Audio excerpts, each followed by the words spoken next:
Agustin, NIM 201020406 dari kelas 3C Tadris Biologi dengan dosen pengampu Bapak Hendra Lardiman SSI FPD. Baiklah, di sini saya akan menjelaskan tentang materi faktor pembatas. Yang pertama, hukum minimum Liebig. Ditemukan oleh Justus Liebig pada tahun 1840 yang menyatakan bahwa yang pertama, berhasilnya suatu organisme pada sebuah lingkungan ditentukan oleh faktor minimum. Kedua, pada keadaan serba kekurangan atau di tanah kritis, tanaman tidak ditentukan oleh keberadaan unsur yang melimpah seperti karbon dioksida dan air, tetapi ditentukan oleh unsur yang jumlahnya minimum dan diperlukan sedikit oleh tanaman, seperti nitrogen, magnesium, boron, seng, dan sebagainya. Yang ketiga, unsur yang ketersediaannya dalam jumlah minimum tersebut bertindak sebagai faktor pembatas.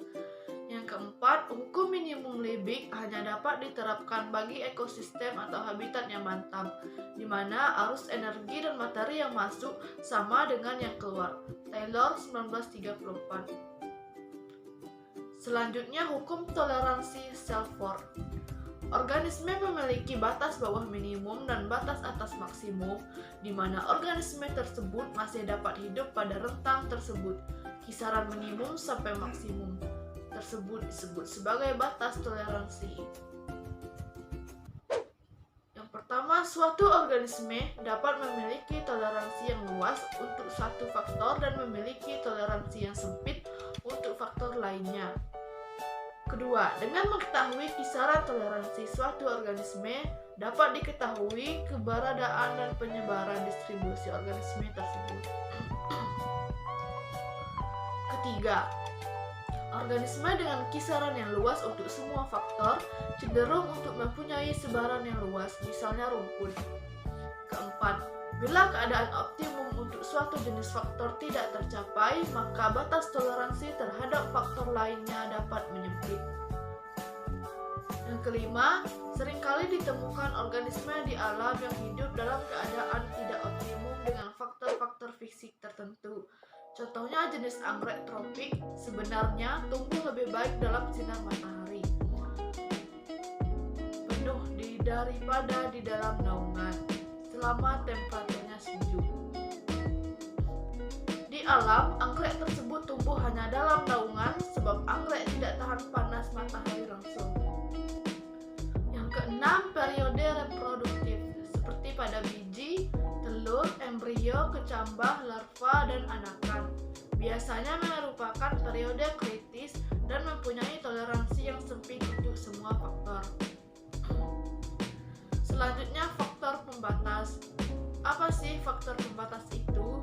Faktor pembatas adalah faktor-faktor fisika dan kimia atau komponen abiotik yang menentukan apakah organisme atau komponen biotik dapat hidup dan berkembang dalam suatu ekosistem.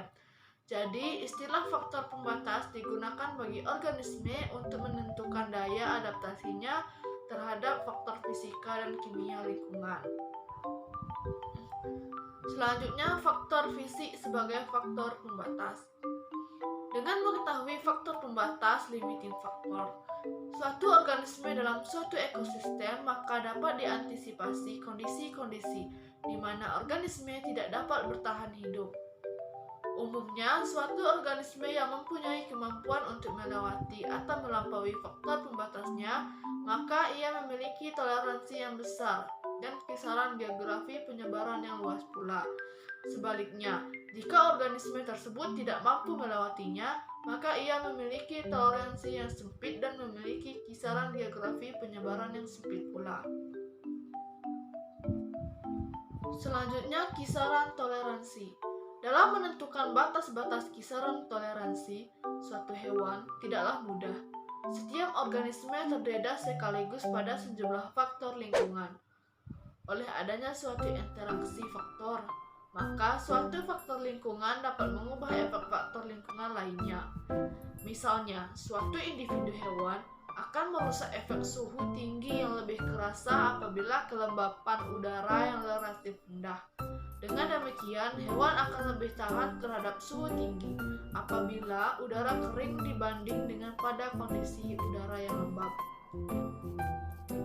Sekian yang dapat saya jelaskan tentang faktor pembatas. Mohon maaf bila terdapat kesalahan. Saya tutup dengan wassalamualaikum warahmatullahi wabarakatuh.